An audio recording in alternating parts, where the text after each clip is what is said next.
Hi guys, today in writing we are going to continue to work on our object narrative. Yesterday in writing you added your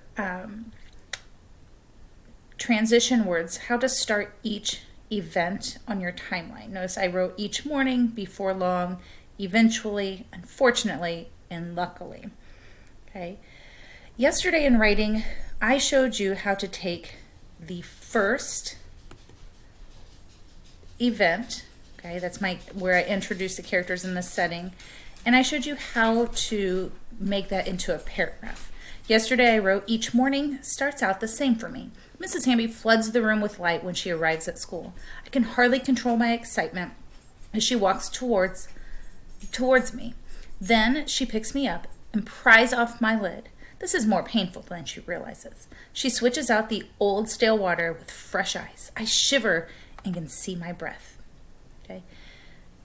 Next, I'm going to show you how I add my second paragraph for my second event. So I have my second paragraph, okay? That's when all the kids come in, it's in my next event.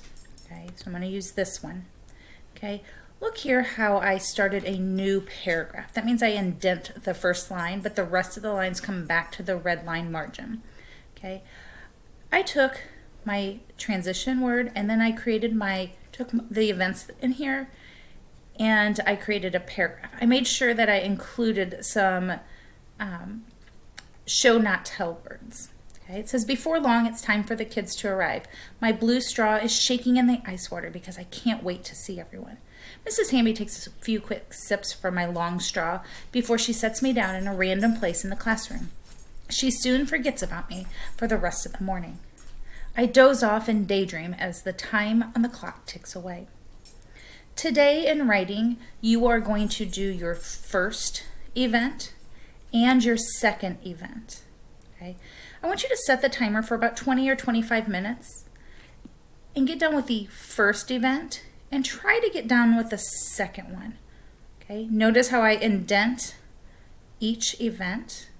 Okay? And notice I put a comma after before long, which is my transition word. Okay? Remember, try to get your first and second event done today. You are going to write in your writing notebook. I want you to open to the next open page and write in your notebook. I want you to notice another thing that I did. I skipped lines, so if I want to add something, I can cross it out. Like here, I kind of added me. Notice that it's not perfect. I did some cross outs. So make sure you skip lines so that you can add detail if you read over it and you feel like, oh, I should add something. Okay? And it's okay to make mistakes. Remember, set the timer for 20 to 25 minutes and try to get done with both of these events.